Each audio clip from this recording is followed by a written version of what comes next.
with us this morning. We are very pleased to welcome the Minister of Tourism and Entertainment, the Honourable Wickham McNeill. Yesterday he did the presentation in the sectoral debate in Parliament, and he's also joined at the head table by the Honourable Damien Crawford, Minister of State in that ministry. We have a number of other dignitaries and officials joining us this morning, but we will introduce them a little bit later to you. We also have, as always, our Minister of Information, the Honourable Senator Sandra Faulkner. We update you on issues from the Cabinet, and we will also be hearing from Minister and opening the floor for some questions for both ministers and others in the team. Welcome then, and now let's hand things over to Minister Faulkner. Good morning. We want to welcome our viewers on PBCJ. Good morning to you. Prime Minister, the Most Honourable Portia Simpson Miller, left the island yesterday for Trinidad and Tobago for the 34th meeting of the Conference of Heads of Government of the Caribbean Community.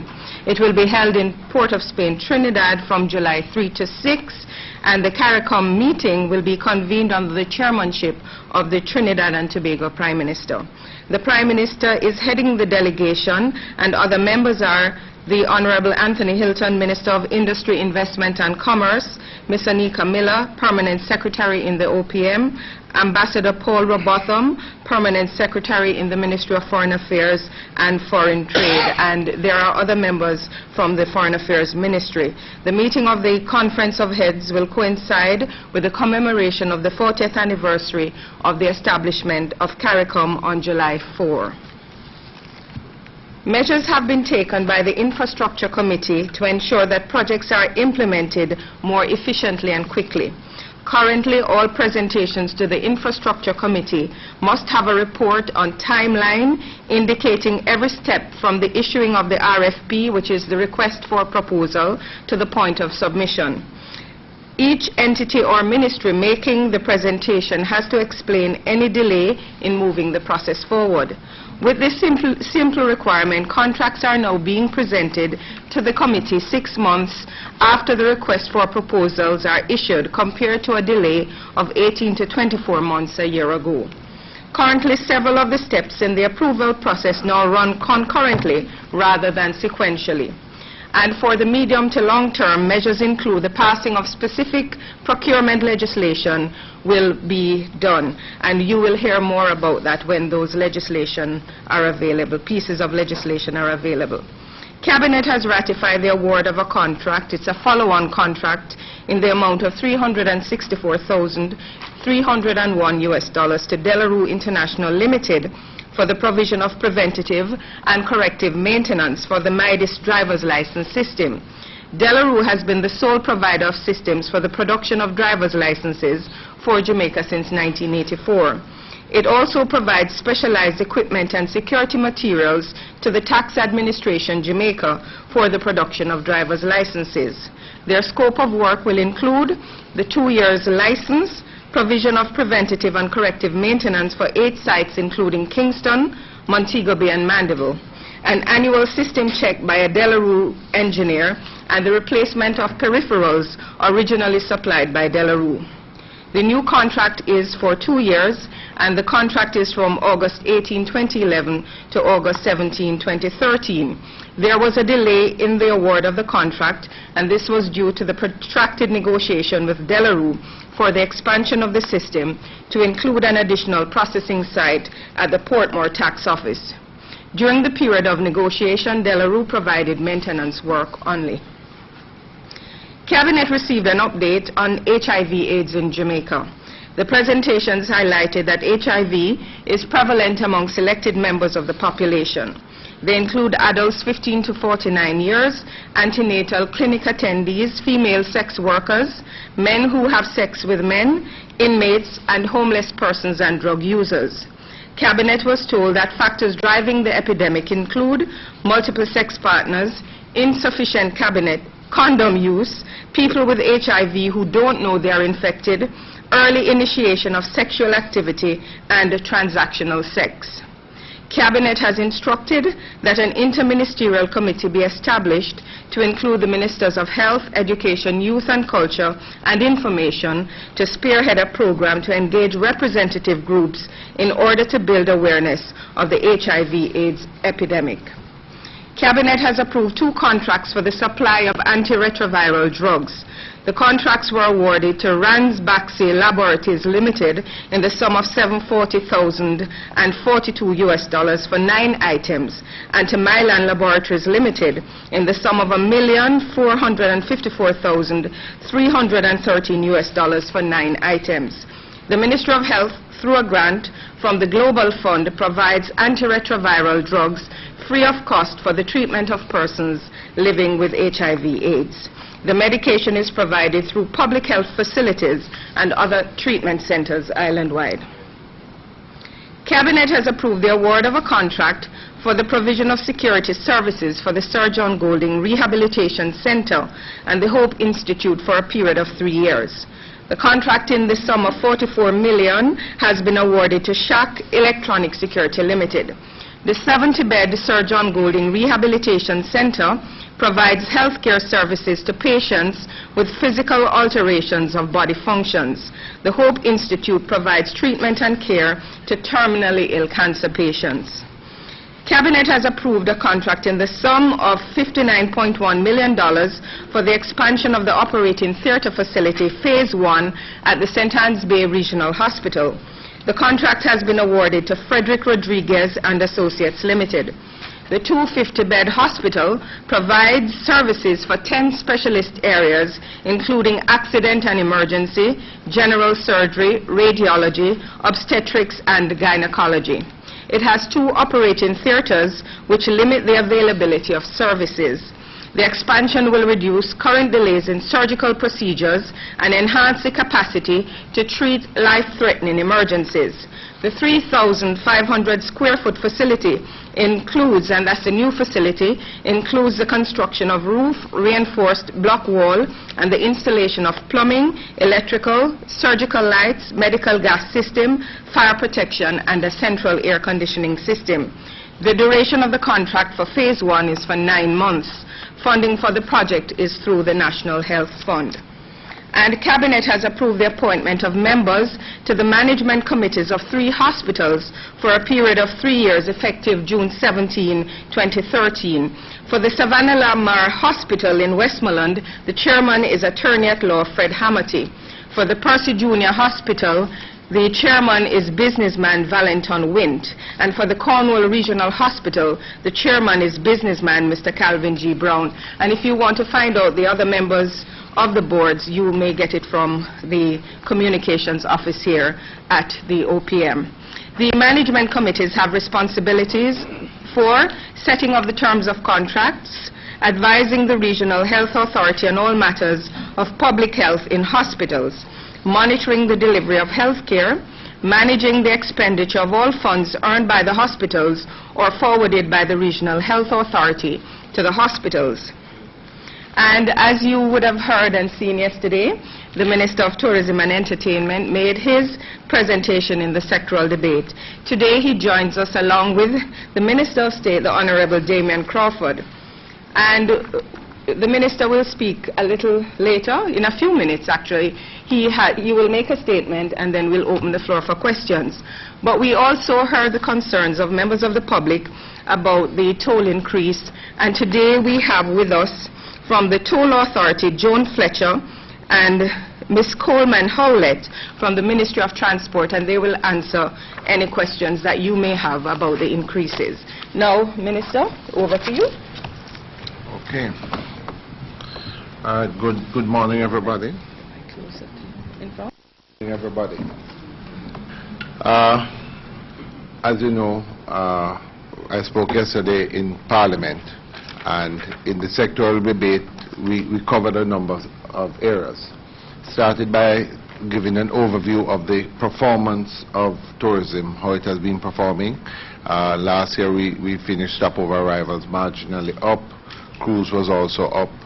We ended the winter season of this year marginally down. I think it was about 3.1%. in stopover arrivals. However, this was due, I think, to the shocks of Sandy and also the fallout in the Canadian market, largely due to Thomas Cook. But we're not alone in that category. The majority of our competitors in the Caribbean, Bahamas, Barbados, Dom Rep, most of the islands did have losses as well in these markets. However, the summer is looking particularly good. The first 2 months have started with positive growth. I think a good note on this is the fact that Canada has rebounded in the first 2 months of the summer, but also we've had growth out of the UK for the first time in years. As you know, the UK has been down for years. We've been having negative growth. We've seen some positive growth, and we're hoping that this now will be the start of a trend. So we're monitoring that. So the outlook for the sector is very positive, and we're comfortable with that. There are some initiatives that we have put in place. We're working on the timeshare legislation, which has gone through the process of consultation, and we expect to be tabling the bill this year. We are starting a small hotels energy saving program. $50 million will be put in a revolving loan, working in partnership with the JHTA and the Jamaica Public Service to work with small hotels to get them to put energy saving devices such as solar heaters or LED lights, etc., so that we can do two things. One, get them more efficient in terms of the economy and also save foreign exchange, and secondly, that it will work with us towards getting us as a greener destination. So those are some of the things we are working, sector initiatives. There are a number of other things. We spoke of the diversification of our source markets, which is going very well. Latin America is doing very well, as is Eastern Europe. The flights out of Russia have been hugely successful. We've had over 5,000, I think 500 visitors already till June of this year, and it is going very well, and I think these are promising markets. We're also looking to see how we can make an incursion into China, which incidentally last year for the first time became the #1 spending market in tourism in the world. It overtook the United States, and we in Jamaica already have approved destination status, so it's a market that we ignore at our own peril. So we're looking at working with the Ministry of National Security and the Ministry of Foreign Affairs to see what we can do to ease the visa regulations there. As you may know, to get a visa in China for the groups to come to Jamaica, the visas have to be procured in Beijing, and the fact of the matter is that it's a huge market. So if you want, like we may have markets in Shanghai, they would have to travel 4 or 6 hours on plane to go to Beijing to be able to get a visa. So we're looking at the options available to us. One of the options that is used widely in the Latin American markets is for us to accept third country visas. So in other words, if the Chinese who are traveling, are able to get a US, a Canadian or a Schengen visa, then we would accept that and give them automatic visa status here as a group. It's something we're having discussions with the Ministry of National Security and the Ministry of Foreign Affairs to see how we can work with that. So there are a number of sector initiatives. The performance is looking good. However, the thrust of my presentation yesterday was not just arrivals and the initiatives. I think that what I focused on yesterday was for us to see how we can increase the impact of tourism on Jamaica and on the Jamaican development. So in that line, there were a number of other initiatives we have taken. #1 is we have taken aggressive steps to deepen the linkages between tourism and all the other sectors. So we've had a series of consultations over the last year, met with the different sectors.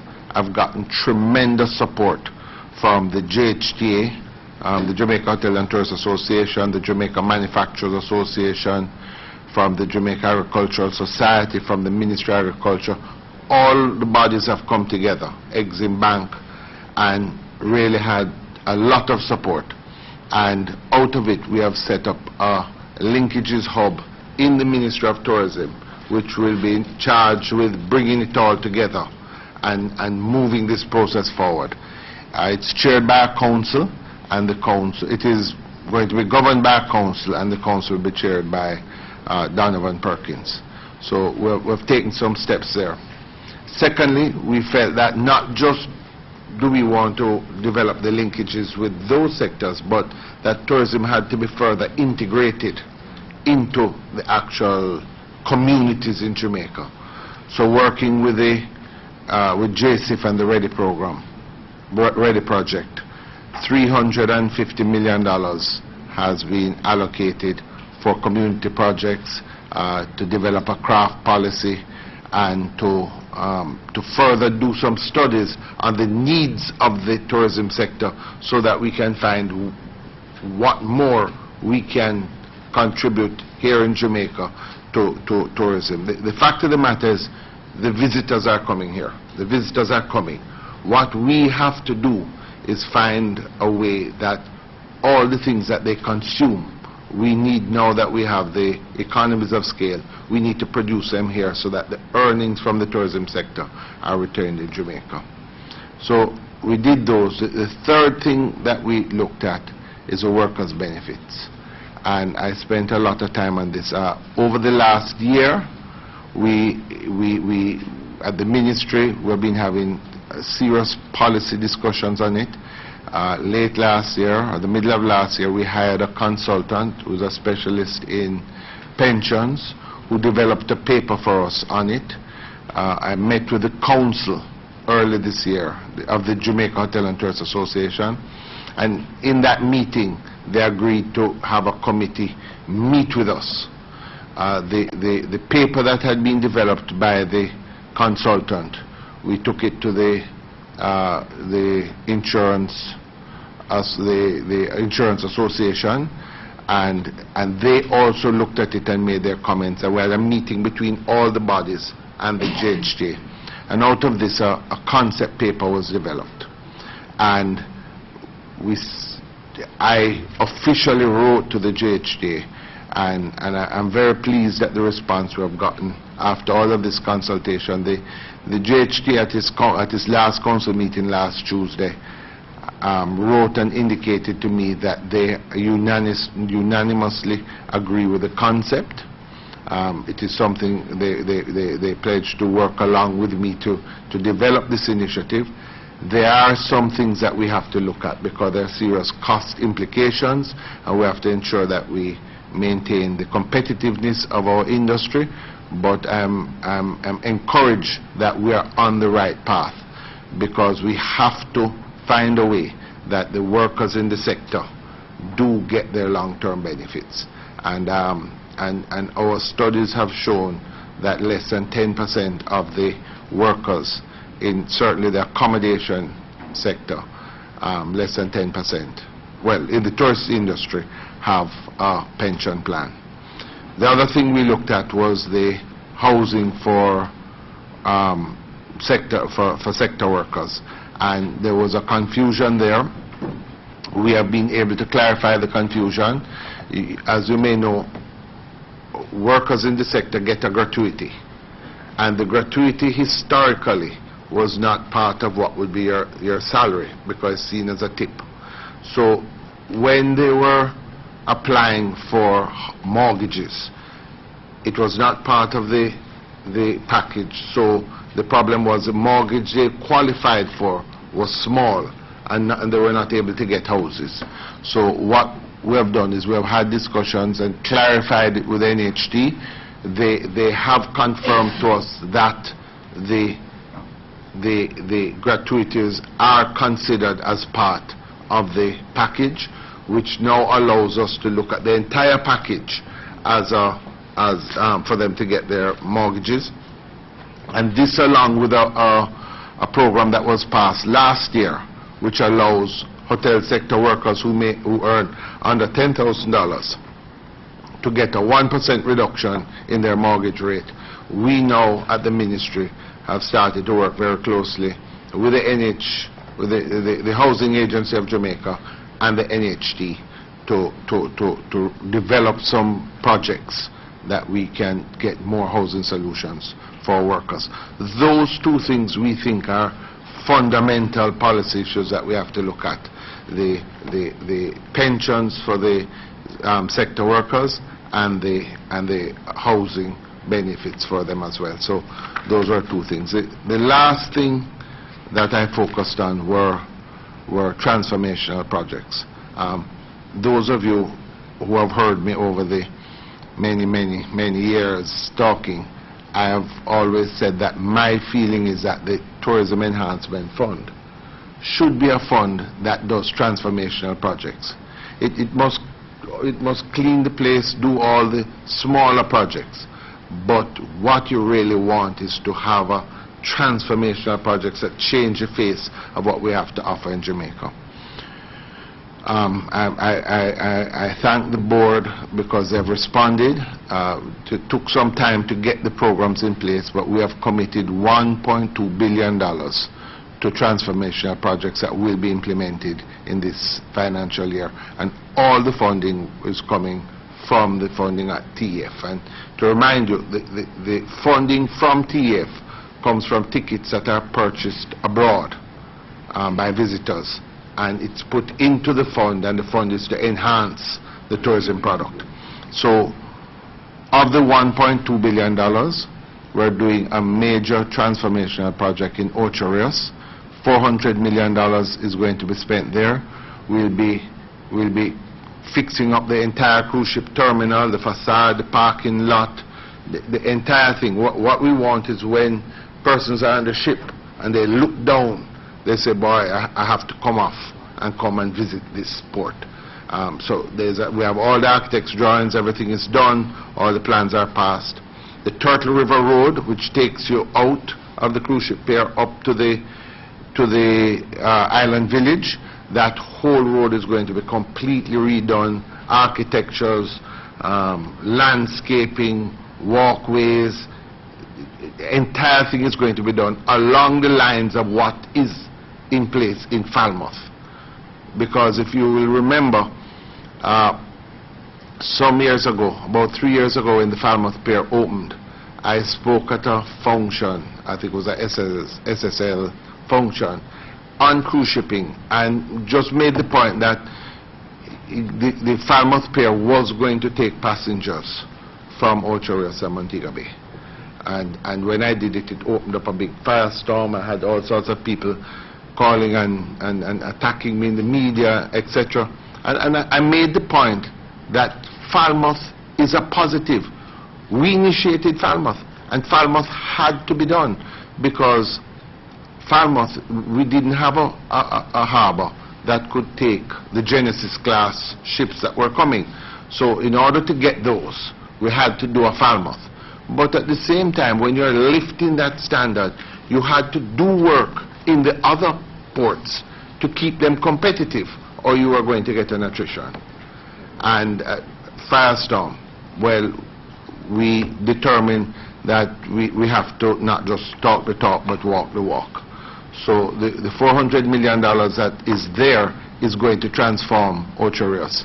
As well as the Turtle River Road will be taken in Main Street. There are discussions about expanding the sidewalks, landscaping the street. It must become a resort town. We're actually thinking of maybe even the inner lane of the road could be cobblestoned or paved. The architects are still discussing how that would work, but most of it, and it will go right out to Jamaica Grand. And on the boardwalk coming back, we're going to be expanding that and opening up, because it's a most glorious vista if properly done. And we are committed to doing this in a way with kiosks and other things that it's not just for our visitors. This must be for Jamaicans. We want Jamaicans to go and enjoy it and visit and walk and go and have dinner and walk on the boardwalk and enjoy it. And the visitors can come and enjoy it with us. So that's the direction we're heading in. So we have Ocharios major plan, 400 million is committed. The money is already at the National Works Agency, has a portion to start. We'll be lighting the Elegant Corridor in Montego Bay. We'll be using LED lights straight from the central power source. The Negril will be doing sidewalks, pedestrian walkways, a cycle and jogging track as well, upgrading it. That project has started. There was a smaller project conceived. What we'll be doing is continuing that project. For the Montego Bay project, that is 400 million, and I think Negril is somewhere around 170 million. The last project is Port Royal, and that is a very exciting project. Now, it's very important because one of the problems with Port Royal is you have this historical site of such magnitude, and yet we have not really moved to develop it as we should. And the problem you have is, as time passes, we are in danger of losing it to the elements. If you don't do something quickly, especially with the Naval Hospital, which has no roof, it is taking its time and eroding, and you're going to get to the point where you can't, structurally it wouldn't work. So we had to move on this project quickly. And what we'll be doing is we'll be doing the entire Naval Hospital. It will have a museum to host the artifacts that were recovered from Port Royal. Remember, there was a museum there initially, and all the stuff is at the Institute of Jamaica.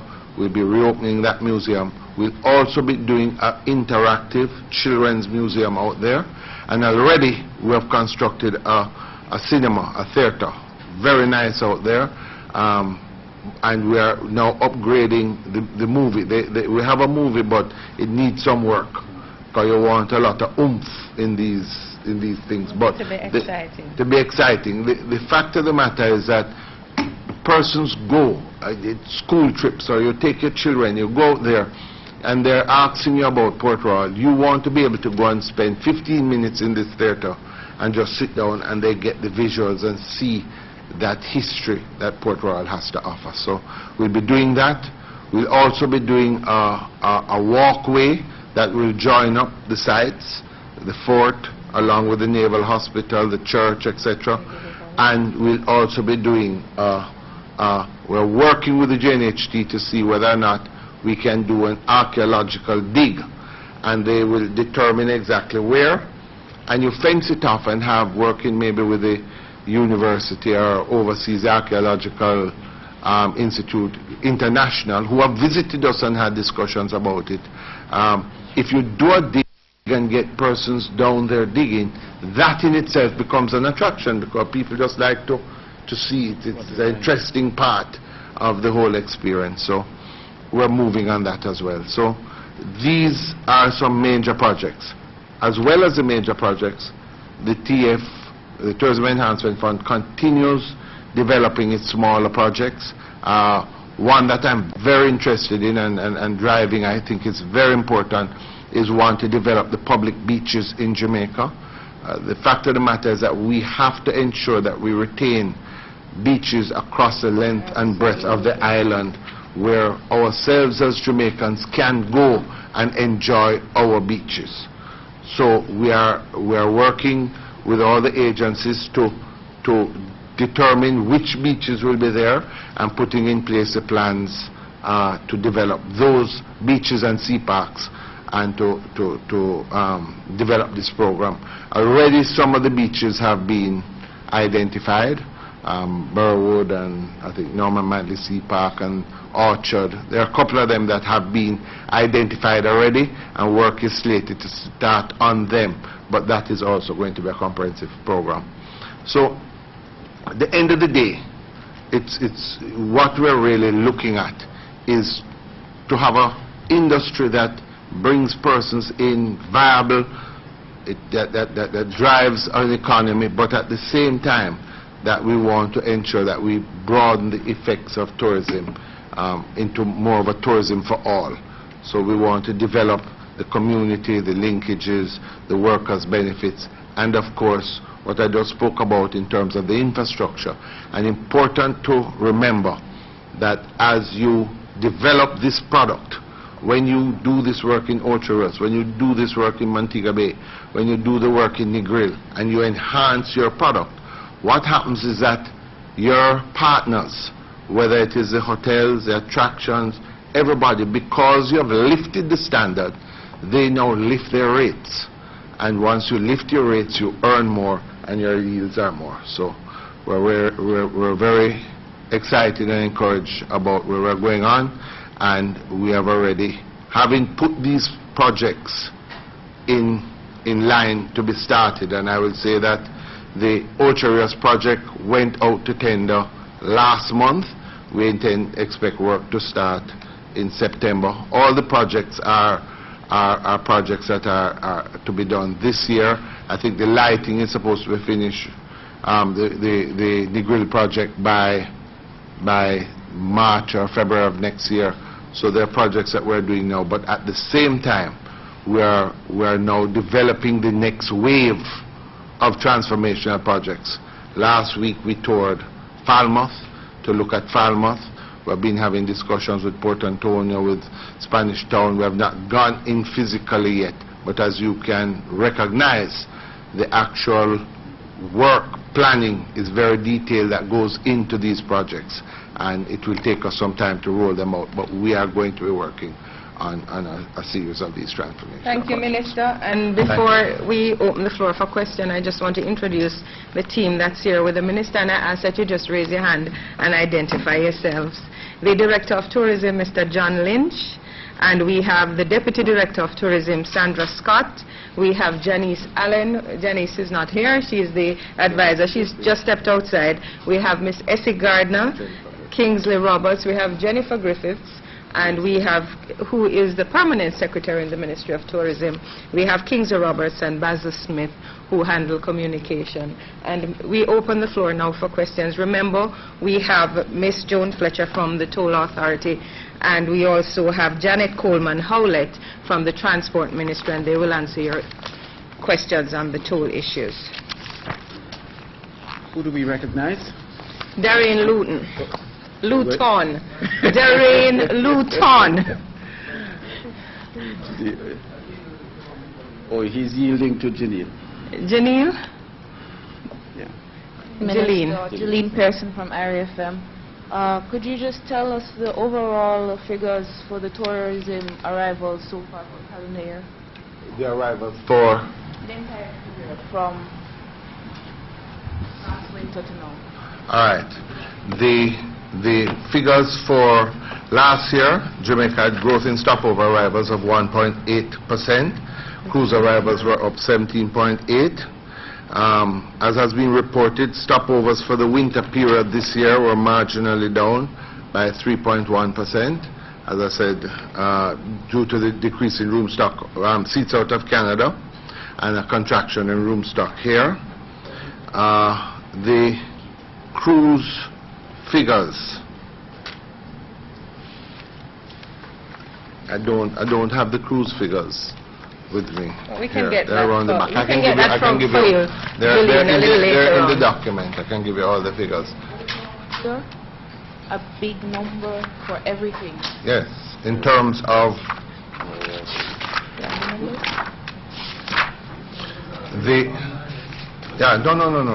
the stopover arrivals.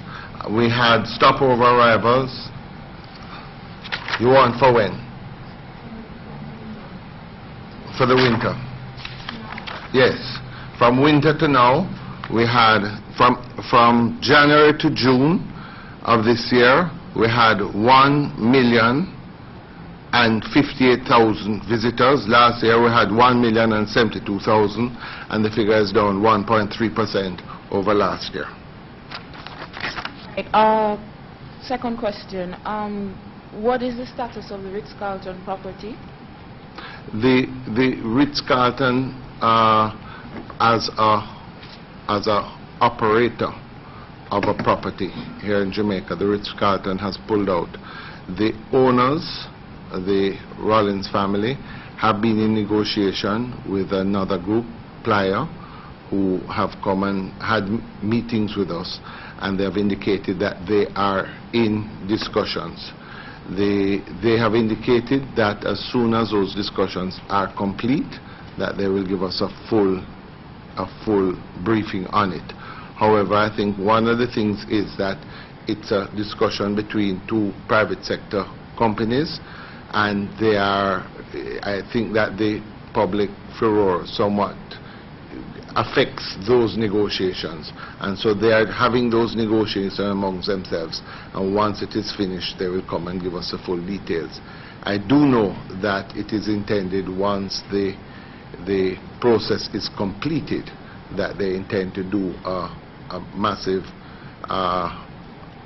renovation and expansion of the property. But the details of that, obviously, this was said to us before, so we have to wait till they have finished their discussions and negotiations and come back to us. Okay, you say you don't have much details, but would it be likely that the new operators would be similar, like a similar brand to the Ritz, or five-star brand or so on? Do you have any idea on that? The Playa group is a very highly respected group, and as I said, in the early discussions that we had with them, they brought to us the plans they were having to upgrade the property. They were putting significant funds in to upgrade the property. That's what they brought and showed us, and that alone would be upgrading what we have to offer. It is a discussion, as I said, that's taking place between the owners and themselves, and I think that we as soon as those details become available, certainly to me, or their spokesman speaks on it, then we'll have more. Well, I know you're waiting on the details, but could you give me an estimate of a timeline or anything on when we can? Jeline, the minister. No, I think I'll just say this to you. I'm in my substantive role as Minister of Tourism and Entertainment. We work very closely with our sector, but the persons from Playa or the persons from Rollins are having negotiations, and certainly I respect that arrangement. Private sector persons are having their discussions, and as they make the information available to me or public, then we will let the information out in that regard. Thank you, Minister. That's what I was about to say. They're in Luton. Thank you, Minister. Morning. Morning. Mr. McNeil, with regards to the lighting of the Elegant Corridor, I see here where you're plugging into the national grid. What about consideration to solar, given the energy concerns that we have and the cost of that? We initially, the discussion has been between LED lights and solar. We put it to the technical persons, the works agency, and the persons at the technical level went. I personally preferred the concept of solar lighting, but it was brought that given all the considerations, this was a recommendation that they brought, and it was accepted by the board. I know, as you said, the technical persons, but what could be so convincing to go LED as opposed to solar? Well, I can get if you would like, I can get you an idea of the analysis. The persons who were involved in that are there, but as I said, it was something that went through a great technical discussion. It was a recommendation made, and as I said, what we have done with these projects is we believe in joined up government. We believe that we must use the technical expertise available to us.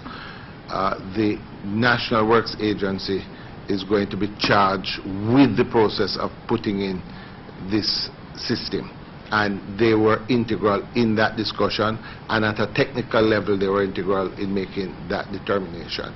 I can get you the details of why, but as you can see, I wouldn't override an engineer. I have a different kind of doctorate. Very, very well, Minister. If you may, I think this one is one you can speak to though. We have spent over the years a great deal of money marketing brand Jamaica, and we have done so through sports. Cricket World Cup being one, London, Beijing, and I see you seeking to tap non-traditional markets. I'm wondering if you could give us an idea of the extent to which these events that I spoke about earlier, these have been able to drive tourism arrival on the island. Have you been able to measure? Are you speaking specifically of sports or just general? If you can go general, but if you can speak touch on these three and then also go general. Let me tell you something interesting. Just before the Olympics last year, about a couple months after I assumed office, we set up a sports tourism committee which has some very experienced persons on it. It's chaired by Chris Darren, persons like Carol Beckford, Jason Hens, a number of persons who have great interest and expertise in the area. They have been meeting. They have come with a preliminary plan. I know they are going to be making it public. We're going to be having something dedicated to that. But one of the things that came out of the early discussions that's very interesting is that what they do in Barbados is, for all of the sporting events, they have very clear measurements, systems of measurement, so that they see what the earnings are from these events, from the different areas. So you can more quantify it, and then you can then justify better the expenditure you make in it. Over the years, we have not really paid as much attention to that as we should. So one of the things that they are mandated with is looking at how we are going to do that. We have huge events such as champs, national trials, and that, or the cricket. What we're going to have to do is look and see the different areas. How much would you say you're quantifying your exposure that you're getting because of it? How many visitors actually come? Where do they stay? What is their expenditure? We have to drill down more into it. So while developing a sports tourism policy, the sort of sexy part, the exciting part will be we're going to put on a triathlon, or we're going to do a thing for bring basketball teams or something. There's another side of it that deals with the technical aspect of actually monitoring and being able to record what are the benefits from these areas. And I'm speaking of sports, but it goes for a number of these other sub-segments of the market. So I'm wondering if I can interpret from that to say the people who criticize to say perhaps you have been throwing money into advertising to say you're developing brand Jamaica without the tangible measurements. So it's really throwing money in a dark hole, so to speak. Is that the approach that you're... I'm wondering if that would be a fair assessment of what you have said.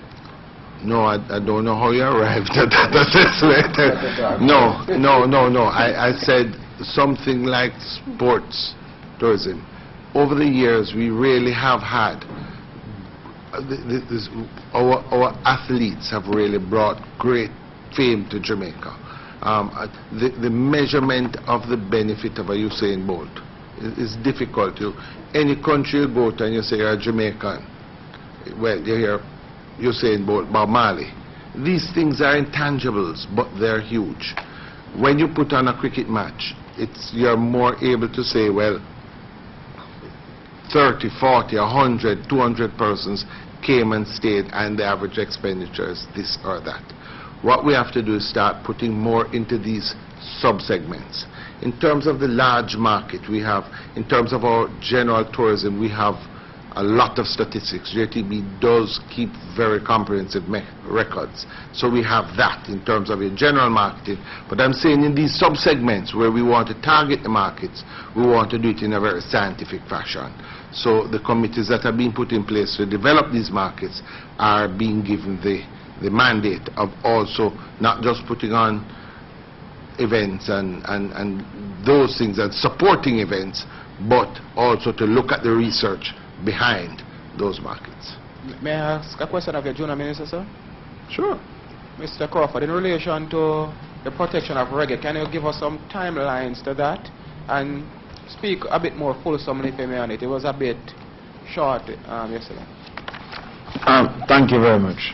The fact of the matter is that we have done our research to see that reggae actually can be protected under the UNESCO Convention for the Safeguarding of Intangible Cultural Heritage.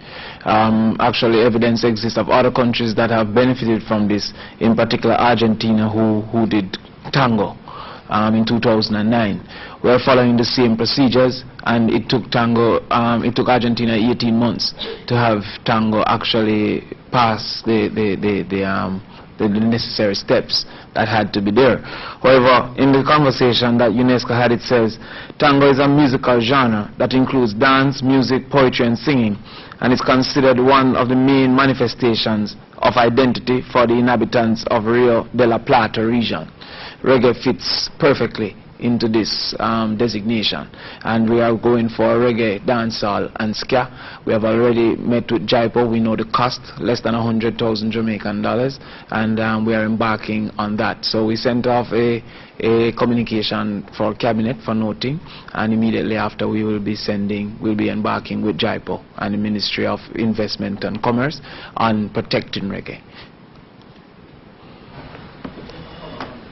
So the process at UNESCO would last about 18 months.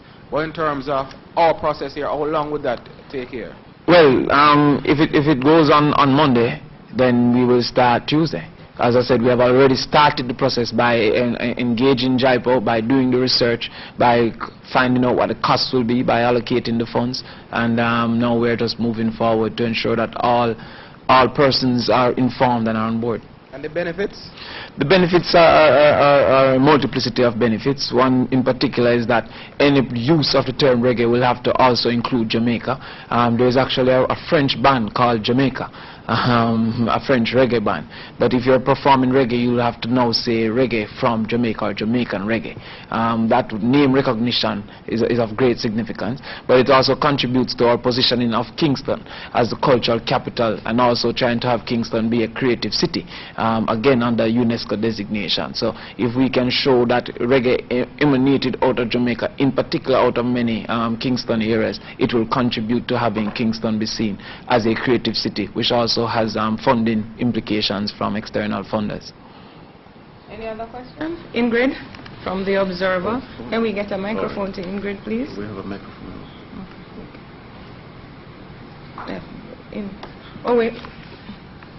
Krista, we'll go with you first. Ingrid. Okay, Krista Campbell, TVJ News. Regarding the Port Royal Theatre, is it going to be used only for educational purposes or also for amusement? Well, I suppose it could be used for both. We're working closely with the JNHT, Port Authority and the UDC, and I think the management of it will determine that. So it's something that we could raise with the management. I think probably while it could be used, I mean, just throwing my mind on it, I suspect that to be able to get the movies to put in there, you'd have to work some arrangement with Palace or somebody. But yes, the possibility exists of that. Right. What's the overall cost for the major projects that you have identified, tourism projects? The overall cost? We're doing 4 transformational projects at a cost of $1.2 billion. Jamaican. Okay. Timelines for these projects. I know you said that the one in Trelawney will be finished by next year, Negril, I think. Will be finished by. No. That's not a part of the transformation. Trelawney is not one. No, I said that the Ocho Rios project has already gone out to tender, and I've been informed work should start in September. The Negril project work has already started on the phase 1 of that. This is an extension. The work is supposed to finish on the beginning of next year. If memory serves me correctly, I think it's in February of next year. The Port Royal project, there are some details. The theatre is already there, but in terms of the work, they're down the line with it. It is going to, the JNHT have a very important role because it is a historical site. So I think that that one will take a little longer from that context of it for us to ensure that we are protecting our heritage at the same time that we are enhancing it. And the Montego Bay project is ready for tender. The project designs are in place and it is ready for tender. Has any of the tenders been approved so far for any of those 4 projects? As I indicated, the tender was in the national papers last month. Oh, okay. They've already gone out. Okay. Just 2 more questions. Spanish Town, the plan for Spanish Town. Yeah, as I said, we are in the process of going and meeting. You can't do all of them at the same time. And there are always small projects here doing in different places. There's work now. We have looked at the Iron Bridge at Spanish Town, and there's some work slated. We have had discussions about that, and I know some funds are slated pending confirmation of exactly what they're going to do, and so that is there. However, these comprehensive plans are multi-agency by nature. You go in, you have to deal with the parish councils, you have to deal with the NWA, you have to deal with UDC, etc. So they take a while. These 4 projects, the gestation period was 7, 8, 9 months just to get them right, because they're big projects. The process of doing the others, the boards and agencies are putting them together, and so now they will have a double edge. They have twice the work because they have the monitoring of those projects that will now start, plus they're developing the others. But we have been down to look at Trelawney. Stakeholder committee has been set up. I was given a deadline, I think, of the beginning of September for them to come back to me now with the initial details, costings, etc. And we'll take that one from there. But we're looking at, I know they're looking at, for example, Portland, they're looking at Boston, for example, things like that. So these are projects that we feel are important and big projects, but they will take some time, and I don't want to put the agencies and myself under undue pressure just by naming projects. As you can see in this case, one of the things that you will see is that we did not announce any projects before we had done all the plans, all the costings, put the money in place. The entire funds for these projects is there. This is not through cash flow. The funds are there for these projects. And so we are now announcing these projects when they're ready to go. And I think that is a better way to do it rather than to announce what you're going to do. Okay. Can you speak to the plan for Black River? No? Same thing? Ingrid? Thank you, Crystal. Ingrid. Good morning, Ministers. I have a few quick questions for both Dr. McNeil and Mr. Crawford, and I have 2 also on the toll issue. The impact of the APD, is it that since we're seeing an increase out of the UK market, is it that the APD has not had the negative impact as we thought it would? Oh no, it's having it, and quite frankly, a number of our carrier countries are still in the same position. That's why we're so encouraged now. But a number of things have happened in the UK market. Last year you had the Olympics. There was this whole discussion about the boat bounce. We know that UK is really a summer market. We have developed a very close relationship with TUI, which is the largest operator in the world out of Europe, and TUI has made a commitment to us, so they've put on extra flights. You have the extra flight from Virgin, which has also come on. So there are a number of things. So what has happened is where others have been having a bit of an attrition still, we have sort of turned the corner a bit. So we're very encouraged by it. Early days yet, because the APD is a serious problem. And I tell you, there are 2 issues with the APD. Issue number one is an issue of absolute, it's the amount of tax, 75, 80 pounds, whatever it is exactly now. That is a lot of money for a tax. So that's the first thing.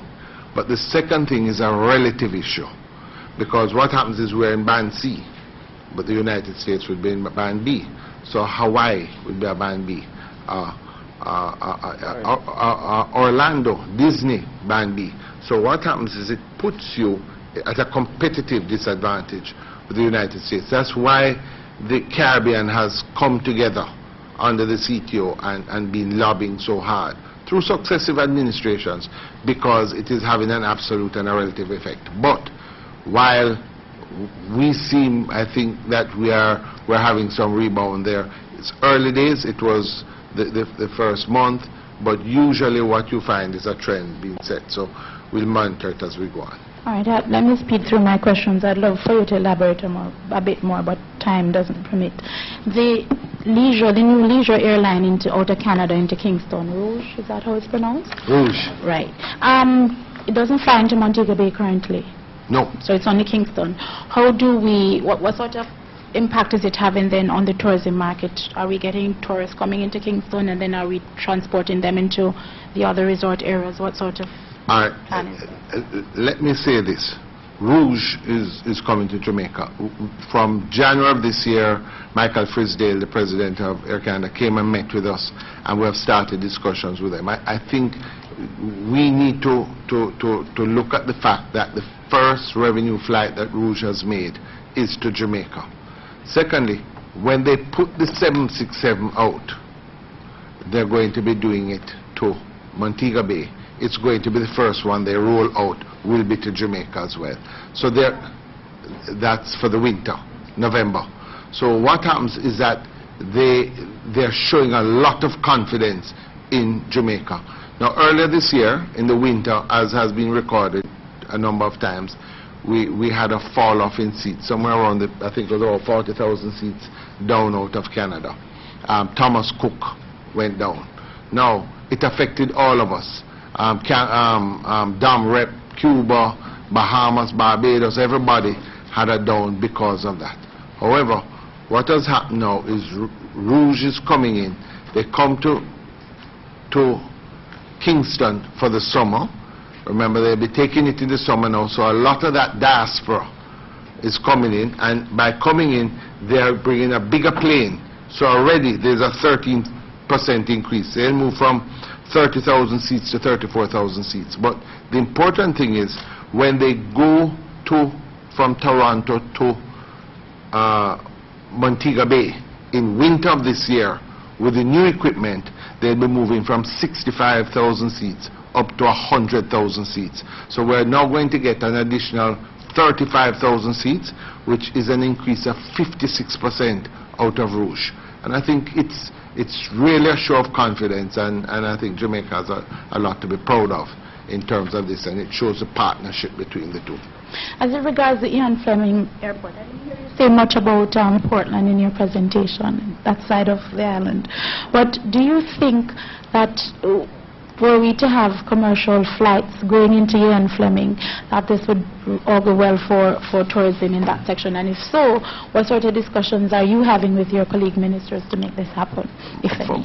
Funnily enough, we had some discussions with Rouge about it. We have had discussions with American. There are opportunities. Now, you have to look at these things. There's a cost benefit. We are living under certain restrictions now. There's a reality.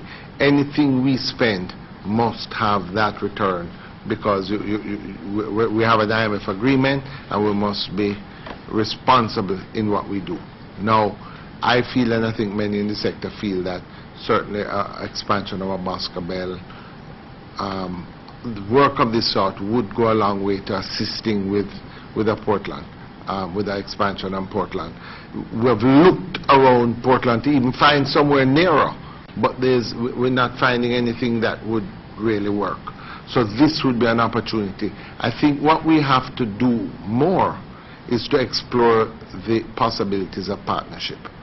Where government has the limitations that we have now, it's a good place for public-private partnerships, for other investors who would be willing to come in. We have to look at it, and this now would take that discussion of the business possibilities down another, because once you're bringing in people, there's money to be earned.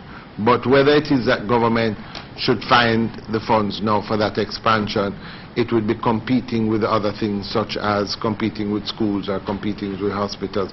I know those are social. You have to make sure that you have your I's dotted and T's crossed in terms of the commercial return. My final question to you, Minister, before I have to yield to some other colleagues. The lottery scam, did it have any impact at all on the numbers that we're seeing in terms of arrivals, can you say? Again, an intangible.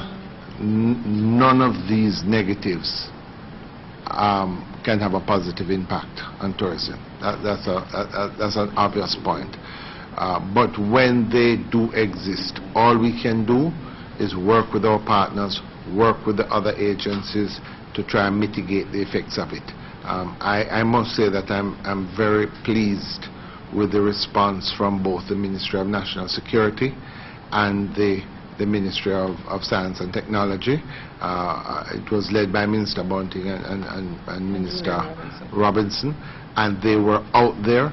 They worked with our partners in the market, and it was a process. And I believe that what could be done was done. So, was it a positive? No. But I think under the circumstances, Jamaica did the best it could under a bad situation. Thank you.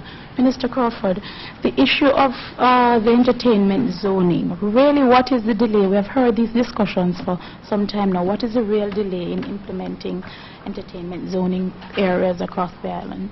Oh, well, the original conversation before we took office was only about having an entertainment zone. When we did the research, we found that 67% of the events were not ones that advertised or ones that actually booked venues. And so therefore the majority, what we would call street dances, would not have benefited from being removed to a faraway zone, which by necessity would have to be far from residential areas. So if you look at a Raytown Sunday, for example, moving a zone all the way over to Caymanas would not benefit that event or not benefit that community. So we were speaking to the minority of events. We therefore engaged sound experts and we engaged GIS operators to identify how we would zone the entire country, being a creative super state, Jamaica is a cultural superstate. And so what we identified was that we'd have 4 zones, and currently the GIS mapping is identifying those zones. The A zone, which should be close to the hospital and understandably shouldn't have an extension because of the relationship with ill persons, etc. The B zones, which are highly residential, and we have identified those zones for Kingston, St. Andrew and St. Catherine. The C zones, which are commercial zones, again identified for these 3 parishes, and we have now embarked on a D zone, which is a 24-hour area. Again, based on the fact that it must be far away from homes, we have identified investors, and they are now looking at their due diligence to see what the rental income would be, what the cost of development would be, etc. So it is taking time because it is a process that is seeking to find an equilibrium, and we feel that to have the entire country zoned with different obligations to promoters and an understanding of those obligations is quite important. So we have done all the consultations, we have done all the work, and we have now 3 parishes that we can look at to say we do it as a test to see if it can actually work. Kingston, St. Andrew and St. Catherine. My final question to you has to do with the licensing of craft producers and craft traders. What sort of timeline are we setting for this? What sort of criteria are we going to be having for licensing of such individuals? Well, one, all persons who are interested in producing craft are automatically licensed if you apply. That is because we want to know who are the practitioners. So if there's going to be a benefit, for example, suppose we have tools of trade for craft, carrying your hand carving equipment, etc. Who will benefit? That is very important. Now the other side of the coin is that currently those who are vendors are only licensed if you are in a craft market. Or we believe that we have passed that type of operation. There are some persons who are part-time craft practitioners who would want to be in a rotation rotation, and we are offering a rotation license. If we're going to expand tourism into the communities, as we have engaged upon, as we have gotten funding from Ready for into these 20 communities and then more communities in the future, then there will be persons who want to sell craft within the community, and that person would have been an illegitimate craft vendor under the current realities. We're saying you should also be capable of having a community craft vending license, and also those who are going to have stores, gift shops, etc., who are seeking to sell craft, they should also have a property vending license. So therefore we would know all craft practitioners, and therefore we'll be able to put in whatever control mechanisms necessary to ensure that competition is fair and to ensure that the reach of the tourism dollar is extensive. As we said in the presentation, in Thailand, $140 is spent per visitor. If we got 10% of that, that would be a $4.4 billion industry. So we're targeting to have that developed in that way. The issue. Question, and then we'll take one other question after that. Okay. The issue, the question on the toll has to do with the contract. One, we know that a contract is a legally binding document, but is there any way at all that this contract can be renegotiated to not have this annual review, and especially a review upwards of the toll rates? And two, what sort of implications might a boycott on the toll itself have on the government, whether they would have to pay for this lost costs, whatever it is? What sort of negative implications might this have? If you could just stand and turn so they can get you on camera.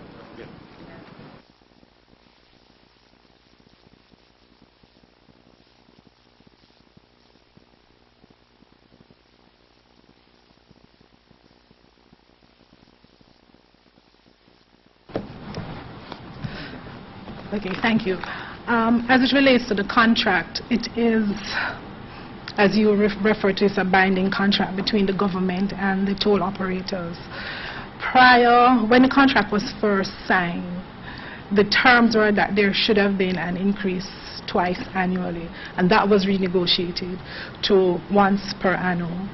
Now, there's nothing, I guess, that is cast in stone that can never be changed, but this would have to be at the agreement of both the operators and the government of Jamaica. So it would be a negotiation opportunity. I don't know, I can't speak definitively to say if this is something that would be done, but there's, I guess, always the opportunity to ask. But I'm not too sure if this is something that the operators would agree to, because their request for a toll increase is based on a number of factors. It's based on the value of the US dollars, it's based on the consumer price index. So if it is that it were to be delayed further than a year, when it is in fact increased, let's say 2 years, there will be a greater increase. And also, Ingrid, we need to make it clear that if the increase was not granted, the government would have had to pay the money, and I think that's about nearly $500 million. In this fiscal space, we really could not afford that, so we had no choice. So that was the issue of the boycott. Would this have any implications at all for the government? Would they have to pay for the shortfall? No. If there is a boycott of the toll road, the only two losers, I guess, there is the operators in terms of revenue, and if you can look at it that way, just the convenience for the normal user who would not be using the alternative route. But the law itself does provide for the use of an alternative road. It says that wherever you have a toll road, there has to be an alternative route for the users, so that they are not forced to pay the toll if they do not wish to do it. Mr. Luton? Thank you. Still on the toll, can you say whether issues of profit and revenue were taken into consideration in the level of increase granted? There is in the concession a formula, And that is driven by the various components of the formula. Once certain things kick in, the operators are allowed, it is their right to apply for a toll increase. When this goes to the toll regulator, who actually looks at the application, he's just making a decision based on that formula. I understand that. I'm trying to gauge what's the profit level of the toll operators at this point, and the extent to which the increase would have further enhanced that profit level. I don't think that I'm in a position to answer that, because their right to an increase is really based on the components of the formula in the concession agreement. Whether or not they are making a profit or not, which is going to be driven, of course, by the number of persons actually using the toll road. The fact is, once certain things kick in and the formula is applied, if it is that the components say yes, you're entitled to it, then the toll regulator is obliged to say yes, you must get your increase. If, however, the government is so convinced by the submission of the public to say, okay, we are going to forego this increase, then it is the government who now must stand the costs. Whatever losses that the operators would be now experiencing as a result of this decision, the government would have to stand that cost. And when we ran the figures, just doing a projection based on last year usage, and assuming that everything remains the same, the government would be obliged to pay the operator just below 500 million Jamaican dollars for the year. And that's if there wasn't any increase. I'm just trying to get, I know you don't have the figures, but can you say whether the toll operators have been making a profit, reasonable profit?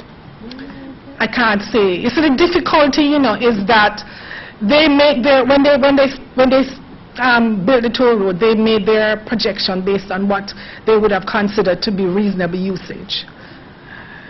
If the usage does fall off, which it has been doing since 2007, it means that they might not be recouping what they would have anticipated. Because if you look at the figures, the usage of the toll road since 2007, there has been a fall in usage. The fact is that they are the ones who actually fund the toll road. They build the toll road, and they are the ones standing all the risk. Yes, go ahead. Yeah, just to make the point that the developers in their application did indicate that they have taken the economic downturn in the economy, and so according to the formula and the tolling, the concession agreement and the tolling policy, they really could have asked for a maximum amount. For example, in Portmore, for the Class 1, they could have asked for $165. For Class 1, what they have asked for is $150. And so the rates, although it's according to the formula, they have actually requested less than what is in the formula. Thank you very much. Thank you for coming. And before we close, I'd like to recognize Mr. Clyde Harrison from the TEF and Mr. Dennis Hickey from TPDCO. Thank you for being here with us. We want to thank our viewers on PBCJ for watching, and we want to thank everyone who came here this morning and who participated, members of the media and the support personnel from the different government ministries and agencies. Ministers, thank you very much. Thank you. Thank you, Minister.